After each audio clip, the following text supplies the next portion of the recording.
Good evening. The war in Afghanistan may be winding down, but for U.S. forces, it can be as dangerous as ever. An American two-star general was shot dead today when an Afghan soldier opened fire on a high-level delegation of officers visiting a secure military post outside Kabul. Major General Harold Green is the highest-ranking officer killed in battle overseas in 44 years. David Martin is working on the story at the Pentagon. It happened at midday at the military academy where Afghans are trained to become officers. A delegation of U.S. and allied officers was mowed down by a man believed to be an Afghan army soldier who opened fire with a machine gun from the window of a nearby building. Before troops assigned to guard the visitors could return fire, an American general had been killed and 8 U.S. soldiers wounded, 4 of them seriously. A German and an Afghan general also were wounded. Major General Harold Green was deputy chief of the Training and Assistance Command, which is at the heart of the American strategy to pull its combat troops out of Afghanistan by the end of this year. As a two-star general, he is the highest-ranking American officer killed since 9/11, when one of the hijacked airliners smashed into the Pentagon, killing, among others, 3-star General Timothy Maude. So-called insider attacks in which men dressed in Afghan army uniforms have opened fire on U.S. and allied troops were at their worst in 2012, when there were 48 attacks. That number was cut to 15 last year and 3 so far this year, in part because of better vetting of Afghan soldiers and in part because the U.S. designated guardian angels to be on the lookout for just such attacks. The shooter's motive is not known, whether it was a personal grievance or an attempt to sabotage the training and equipping of Afghan forces. Either way, Pentagon spokesman Admiral John Kirby said it would have no effect on U.S. strategy. I don't see any impact to the current plans to draw down our forces in Afghanistan. Scott, it appears the shooter fired indiscriminately into the crowd and was not deliberately trying to kill an American general. David Martin at the Pentagon tonight. David, thank you. In 13 years of war in Afghanistan, 2,340 Americans have been killed. Since 2011, there have been 87 attacks on Allied troops by Afghan security forces. Today, a second American missionary infected with the Ebola virus arrived in the United States from West Africa to continue treatment. The other patient, Dr. Kent Brantley, is said to be improving. Almost 900 people have died in West Africa in the largest Ebola outbreak ever. Dr. John LaPook is in Atlanta. Nancy Writebol was taken to Emory University Hospital with the same high-level transport as Dr. Kent Brantley.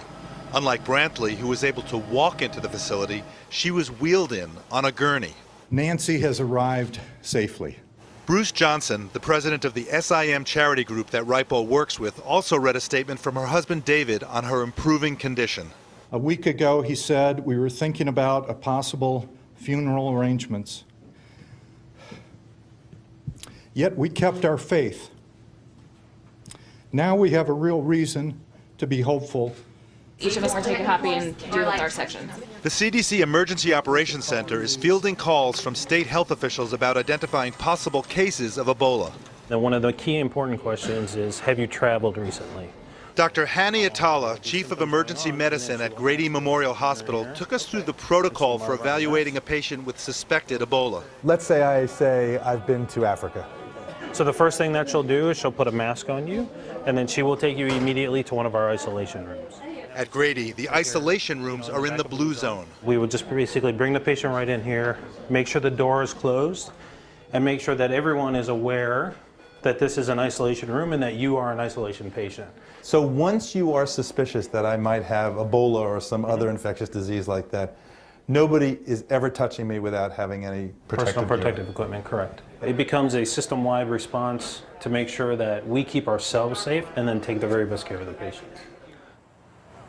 The CDC has tested about 6 specimens from possible Ebola cases, and so far all are negative. The number of false alarms has been increasing daily. And Scott, the CDC says that's actually a good thing because a high level of suspicion will be key to diagnosing the infection early should a traveler bring it into the United States. And there's no vaccine for the virus, but many are under development. Dr. John LaPook in Atlanta. Thank you, John. Well, from shipwreck to shark cam, researchers from the Woods Hole Oceanographic Institute took a new underwater vehicle to an island off Mexico to track and film great white sharks. Well, suddenly the hunter became the hunted. Ouch! The shark apparently mistook the camera for a seal. Eventually, it swam away to look elsewhere for lunch. Into the use of electric shock to change harmful behaviors in children and adults with development disabilities, including autism. The method has been used for more than 20 years, and each case is approved by a state judge. But recently, the United Nations likened the method to torture, and now the FDA is considering a ban. The shock method is used in only one school, the private Judge Rotenberg Center near Boston. Anna Werner went inside to hear from those who support the method and from others, including former student Jennifer Masumba, who told the FDA that the school has gone too far. How many times a day do you think you were shocked? In the beginning, I was shocked every day. Jennifer Masumba has autism. For 7 years, she lived here at the Judge Rotenberg Center in Massachusetts, where she wore a backpack like this one, sometimes 24 hours a day. Inside is a device attached to electrodes that deliver a shock whenever a staffer presses a button on a remote carried on their belt. The center claims it stops bad or aggressive behavior. I felt like I was being punished for being born. That's what it feels like. Because I was disabled, I was being punished. Part of Masumba's treatment plan was for staffers to draw up a list of prohibited behaviors, ranging from headbanging to hand movements, for which she could be shocked. I would get like 5 or 10 shocks for just doing one thing. What was that like? That was like being under the ground in hell. The center's use of electric shock came under scrutiny in 2012 after this videotape was presented in a court case. It showed 17-year-old Andre McCollins, seen here in the upper right-hand corner, tied to a restraint board by his arms and legs, then shocked 31 times.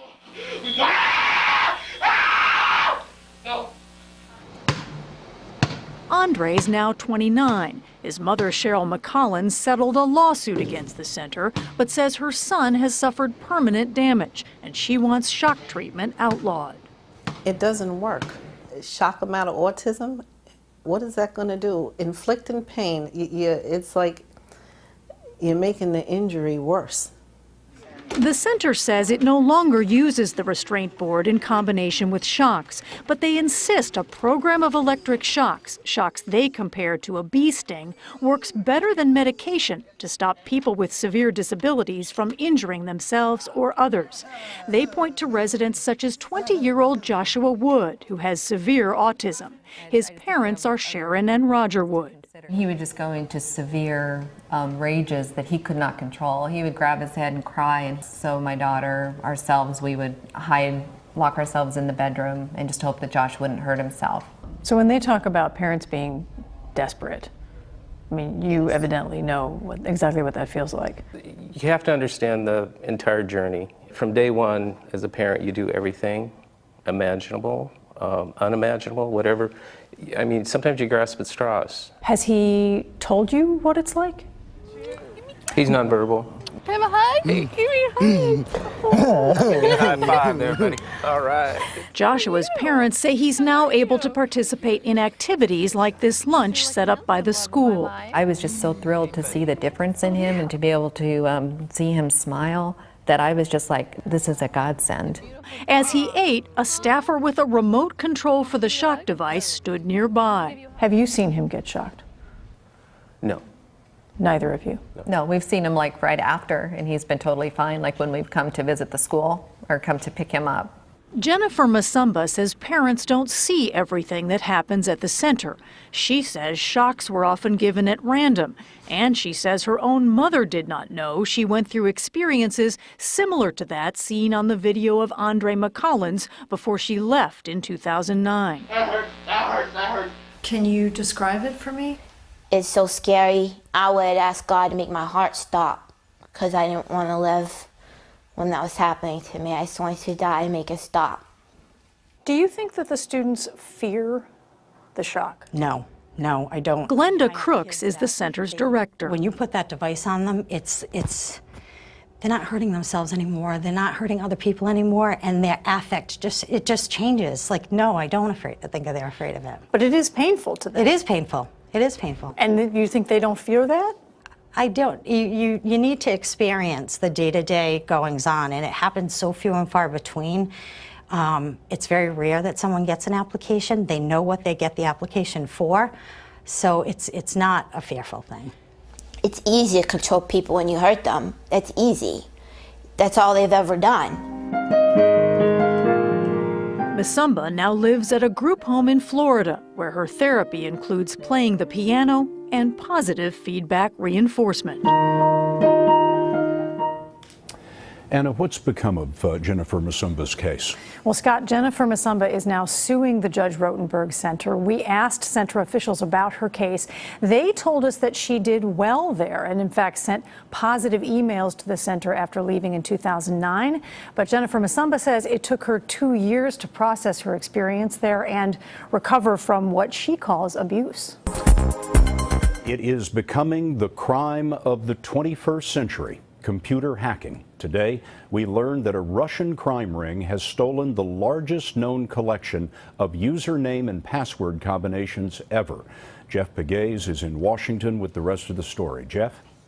Scott, the hackers targeted 420,000 internet sites of companies large and small. According to Hold Security, the cybersecurity firm that uncovered the theft, more than 1.2 billion records were stolen. Usernames, password information, as well as email addresses that Hold Security says could be used and abused for multiple services. It's like having keys to your house that fit in multiple doors. The theft is believed to be the work of fewer than a dozen members of a Russian crime ring. Scott, Hold says that it has been monitoring that group over the last 7 months, but is yet to take the information to U.S. authorities. Tonight, the ceasefire in Gaza appears to be holding. Israel and Hamas have agreed to a 3-day break in the war to give negotiators in Egypt a chance to work on a more permanent truce. Nearly 1,900 Palestinians and 67 Israelis have been killed since the fighting broke out 4 weeks ago. Clarissa Ward is in Gaza. For the first time in nearly a month, the streets of Gaza were bustling. But after weeks of bombardment, the full extent of the damage is just beginning to sink in. Many people who now can finally come home are realizing that they simply don't have a home to come to. There are entire neighborhoods like this one which have been completely destroyed. Families picked through the debris to salvage what little they could.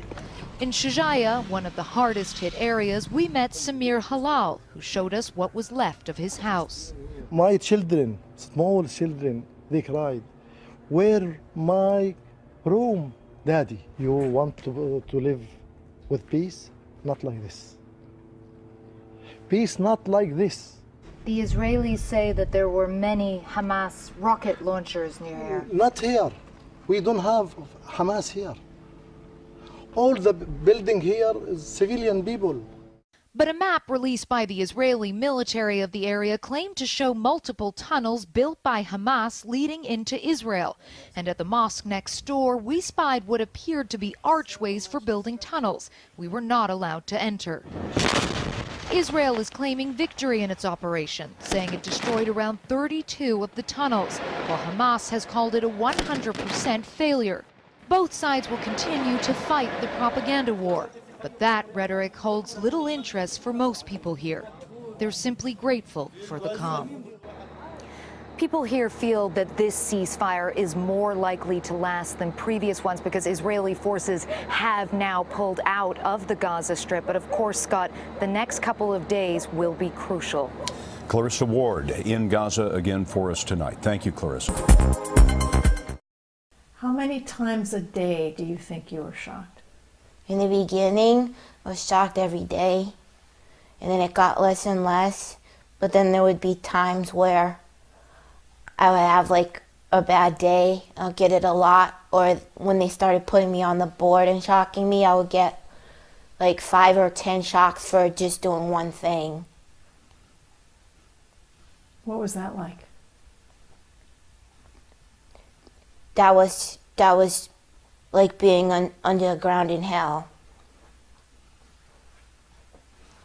Can you describe it for me? I mean, people have seen that video of the one young man who was shocked like 30 times. It's so scary that you don't even feel like it's real life anymore.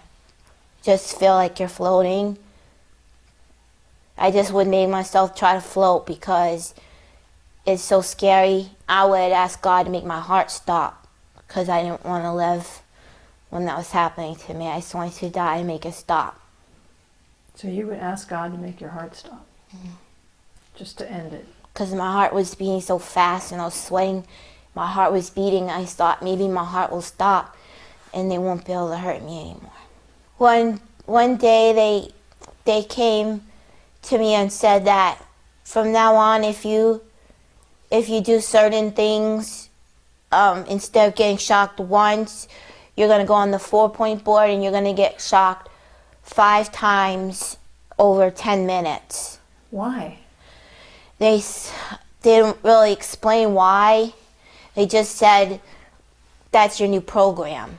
What was that like for you to be told, this is your new program, you're going to be strapped down to a board? I got so sick to my stomach that I just wanted to throw up. I couldn't eat. I just felt so nauseous and cold. I felt really cold and sweaty and nauseous. And I was so worried about it that I wanted to make it happen to get it over with. Like, I was so scared of it happening that I like fulfilled that fear to get it over with. So I don't know, it just felt like I worried about it so much that I just wondered what would happen when it happened. So, you know what I mean? Like when you're so scared of something, you almost make it happen just to get it over with so that you won't feel so scared for a while. That's how I felt. You know, the center says that this treatment, this shock therapy, is better than putting kids on a lot of drugs. What do you think? I've been one of those people that was like all drugged up on so many medicines, and I will take that any day over being shocked because I wasn't afraid. I was tired, but I wasn't afraid. I wasn't afraid of staff. I wasn't afraid of people. I was just tired. I'll take that any day over what happened. What do you think shock therapy is to you? What would you call it?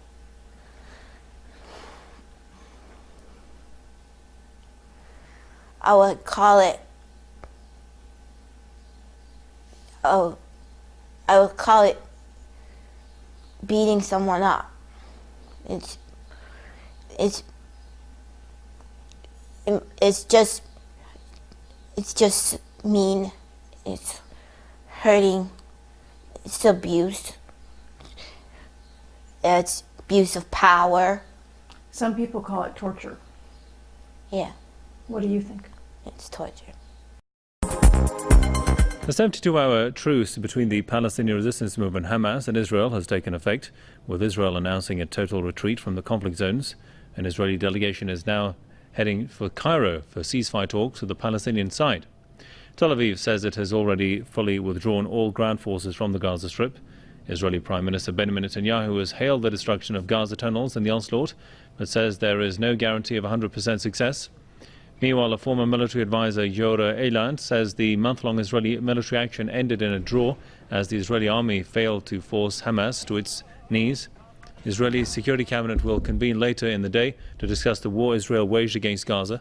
Hamas says Israel has failed to achieve any of its goals in its bloody military offensive. It was 40 years ago today that President Richard Nixon made public the smoking gun, the transcript of a tape recording that showed that he approved the cover-up of the Watergate break-in. 4 days later, Nixon resigned. Today, his presidential library put out Nixon's candid reflections on the scandal, recorded a decade later. Here's Ben Tracy. I'm a fighter. I just didn't want to quit. President Richard Nixon nearly 10 years after his historic farewell. I can remember that hazy, hot, humid August 9th, 40 years ago. Frank Gannon was one of Nixon's aides. In 1983, he spent 36 hours interviewing the then 70-year-old former president. What surprised you most about his responses? I was surprised at how raw, even, he was in expressing feelings and emotions and exposing private things about the family, which he had never talked about before. Nixon had already decided to resign before the release of the White House tapes, the smoking gun that showed Nixon knew about the Watergate cover-up. This was the final blow, the final nail in the coffin, although you don't need another nail if you're already in the coffin, which we were. He told his daughters and a reluctant First Lady Pat Nixon that it was over. But she came down very emphatically against resigning. She was a fighter to the last. Nixon later found a note on his pillow from his daughter Julie. Daddy, I love you. Whatever you do, I will support. Please wait a week or even 10 days before you make this decision. Go through the fire just a little bit longer. You are so strong. I love you.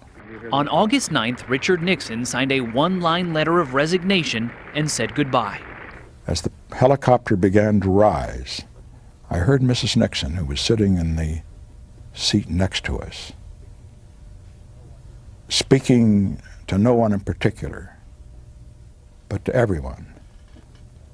And she said, "It's so sad. It's so sad." The president says he closed his eyes as the White House faded from view. Ben Tracy, CBS News, Yorba Linda, California. Press News' Hala Safari, our correspondent, joins me on the ground from Gaza. Thanks, Hala. First of all, tell us more about this truce. Well, today was the first day of the ceasefire that is supposed to last for another 48 hours. However, those hours were actually not easy at all for Palestinians. Yes, there were no airstrikes or tanks shooting fire at people, but then this was the chance for people to see the amount of miseries and destruction Israel has caused during this aggression. Today, I went to a Khuza'a neighborhood area in Khan Yunis, South Gaza, and what I've seen there, I cannot be even put in words. The entire area is totally demolished. Factories, mosques, houses, streets, you name it, everything was totally destroyed. There was nothing standing in that area at all. Even the houses that kind of made it out of this aggression were totally burned from inside. I went inside the house where people were executed. You cannot even walk in there and smell you cannot not smell the bodies that were there for over 10 years rotten in that house. So basically ICRC, ambulances, UN could not even reach there to take out the bodies. They were killed for 10 days in a bathroom in a house. This is how inhumane the Israeli troops are. They were killing people in bathrooms, 5 bodies in there. The ceiling and the walls were full of blood. Walking in those areas and houses, I actually found number of shrapnels that killed a lot of people. This is a rocket from a drone. This is only a part of the rocket. This can actually just hit a head of a child or a woman and cause her death immediately. So this is what's happening on the ground in Gaza. This is even nothing compared to what I have seen. I've seen actually a barrel full of explosives that were that hit an entire area and caused the destruction of over 2 houses. This is another part of an F-16 rocket It is made in Japan. It states this very clearly. It's Sony and made in Japan. And there is a camera right in front of this piece of a rocket. This is the piece where they with this camera they actually choose their target and kill their target. And then Israeli claims that civilians were killed without intentions of killing them. Well, what does this camera do in a head of a rocket if they were not killed intentionally? So this is a very heavy piece. And here is the control board of this piece. And before a week ago at Shifa Hospital, we've seen this board in a head of a child. So I cannot explain how the Holy Quran was thrown on the floor, burned after destroying 3 or even more mosques in Khuza'a. The amount of destruction is unbearable. It needs years to be rebuilt again. And not even we're talking about rocks and buildings here, but we're talking about children. Children refuse to talk. I could barely make anyone speak to me today because they're so traumatized. They cannot even comprehend what's happening around them. So tell me about your son. Joshua, he's now 20. He'll be 21.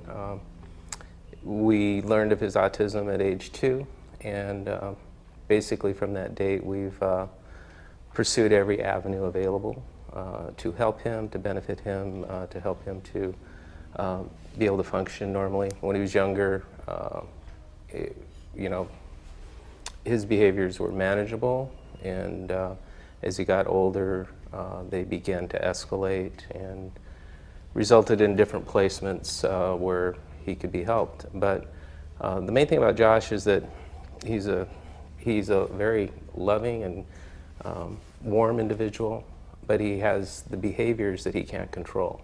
This being here at JRC has helped him to be able to regulate that behavior, to put a boundary to that escalation, so that he can now function happily, go out into public outings, come home, fly and that sort of thing. Before, we couldn't take him to an airport. We couldn't fly with him.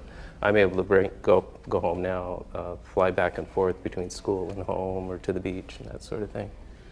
But so, you want to add to that? Yeah, well, some of the behaviors he's talking about are extreme self-injurious behavior and aggression. Things like literally just going after someone, just literally out of the blue, and trying to bite them, grab their hair, knock them down. He has a daughter or a sister a year older than him, and when he was at home, he was manageable till he was a little older, and he went to one of the best day schools for autism in Virginia, and it was wonderful. But when 2:30 came and he came home and he had behaviors that would come out of the blue from medications or whatever it would be, he would just aggress. So my daughter, ourselves, we would lock ourselves in the bedroom and just hope that Josh wouldn't hurt himself. You'd lock yourself in the bedroom? Yes.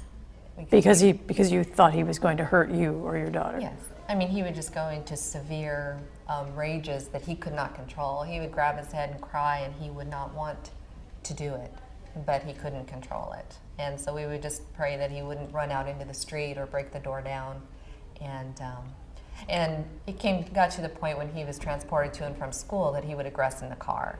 And even when we put him in another residential place in Maryland, which was perfect, which was great with ABA, sensory integration, the best therapies there, on the way home for home visits, he would just attack in the car, where the police would have to come pin him down. 5 people would have to pin him down and take him to a hospital and drug him to get him calm. So when they talk about parents being desperate, I mean, you evidently know exactly what that feels like. Until you walked in the shoes of the parents with children like this, and Josh is by no means the most extreme example of behaviors here, but from day one, as a parent, you do everything imaginable, unimaginable, whatever.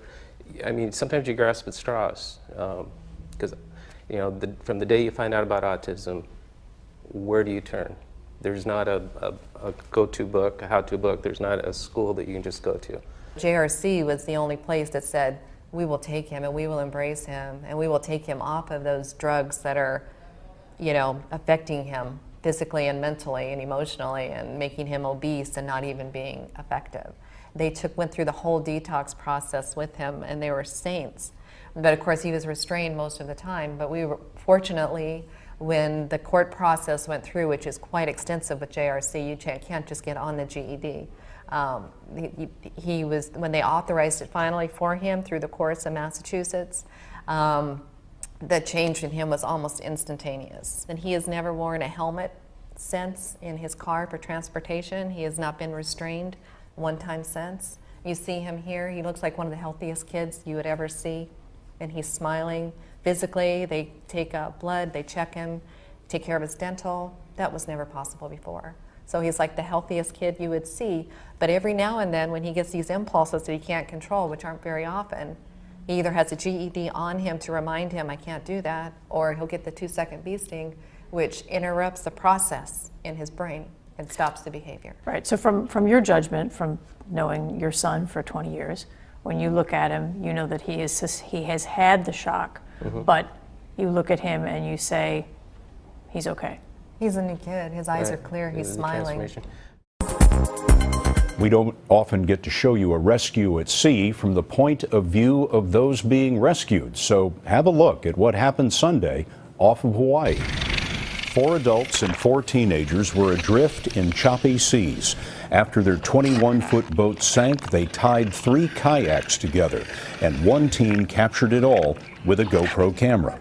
A boat in the open ocean in really rough conditions going down is scary. Passenger Jeff Kozlovich said that no one panicked, and though they were 12 miles offshore, they were able to phone for help, and an emergency beacon helped the Coast Guard find them. It could have been bad. You have to have a lot of respect for that ocean, and the wind and conditions out there can change very quickly, and it did. 1 hour later, the helicopter arrived.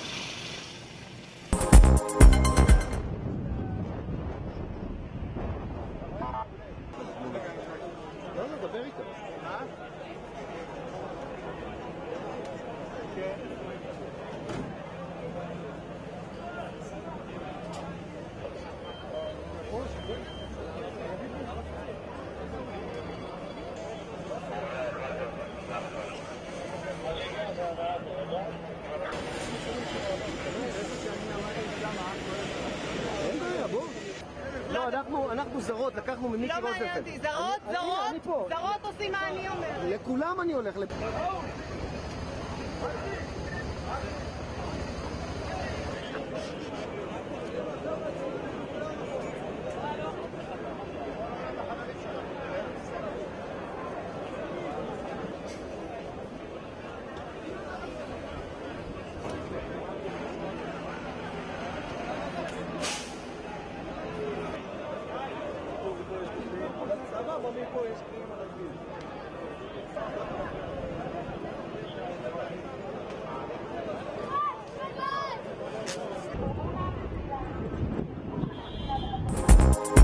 Israel is pulling its troops out of Gaza. A 3-day ceasefire brokered by Egypt is now officially in place. Israel says it has completed its month-long mission, which was to target Hamas, but which brought the worst devastation and civilian losses in years. Nearly 1,900 Palestinians were killed in Israel's onslaught. Around 430 of them were children, and the mission also damaged over 160 schools and destroyed 24 hospitals, which have been overflowing with injured and dying Palestinians. Bill Van Esveld joins me now from Human Rights Watch. Thank you so much, Bill, for joining us here in RT International to discuss the situation. Well, Israel's actions have been branded a criminal act. How would you assess them?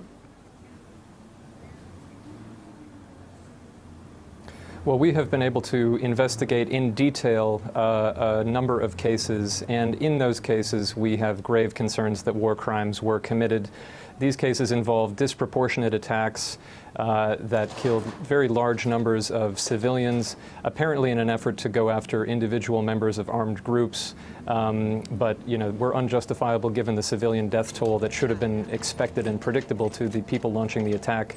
Of even more concern are the large number of attacks we've seen where attacks were launched without any military object in the area.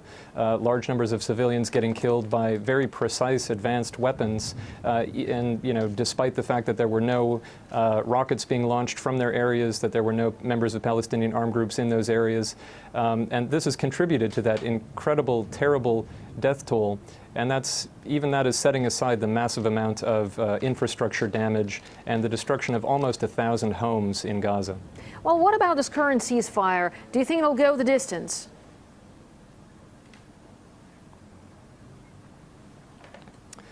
I'm sorry to say that I have been wrong in making predictions about the direction this conflict was going to take in the past. Of course, we hope that there will be an end to civilian loss of life and that some form of ceasefire would hold for that reason.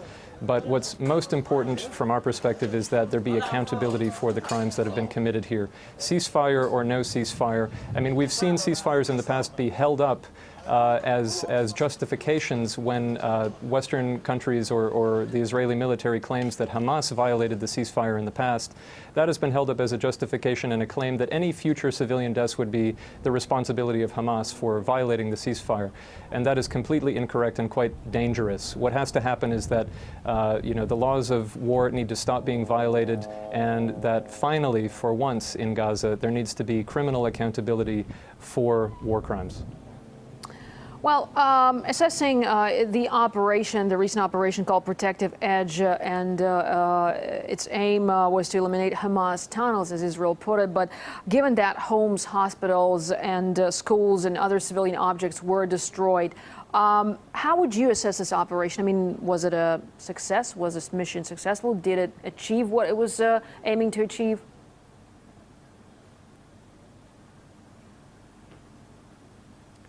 Well, from the perspective of the civilians on the ground in Gaza, this operation has been a catastrophic failure. Whether or not we will continue to see rocket launches, whether or not the Israeli political and military leadership feels they are able to claim success now, is of less direct concern than the fact that Gaza's infrastructure is on the brink of collapse. There has been such massive destruction in areas that the Israeli military declared a no-go zone that covered almost half of Gaza's territory. Many families were not able to return to the remains of their homes, not their homes, but what's left of them, until actually today. The full scale of the destruction is still being known. I believe that in the last 24 hours, something like 192 bodies have been recovered that were inaccessible before. So whether or not one side or the other is able to claim success out of this from a military perspective is of less immediate concern than what is going to happen to the 1.8 million people left in Gaza with almost no water, no electricity, health system that lacks essential medicines, where doctors have been working around the clock and are completely overwhelmed. I'm afraid the death toll from injuries and disease is very likely to rise even after the bombs stop falling. In just 4 months, the name of Malaysia Airlines has been blighted by tragedy unprecedented in aviation history. First, MH370 disappeared off the map en route from Kuala Lumpur to Beijing with 239 passengers aboard. One of the great aviation mysteries of the modern age. A disaster followed by the further tragedy of flight MH17, shot down in the view of most Western governments as it flew over land held by rebel fighters in the east of Ukraine. The human carnage has seen ticket sales and shares plummet. Market professionals insist Malaysian Airlines can only be saved by radical rebranding. The reality out there in the marketplace is not only should they absolutely must. Indeed, if they don't, they'll be dead as a business. Changes are already underway. The call signs for MH370 and MH17 both abandoned by the airline. But there remain questions about the safety of the route taken by the ill-fated flight MH17 directly over a conflict zone. What Malaysia should be doing is becoming the pioneers, the flag wavers, the champions of this big issue, which clearly is an emerging one, and champion it themselves. Despite the human tragedy, Malaysia Airlines commercial director says the company will survive. We'll come out of this stronger, and every time that you have these type of tragedies, we will adjust our processes and procedures to make sure we learn everything we can from them and help us stronger and avoid them in the future. Malaysian Airlines was already in a difficult place financially, even before the double disaster of flights MH17 and 370. Restructuring the company and possibly saving it could take up to 5 years, but with no guarantees of success. Richard Bestick, CCTV, London.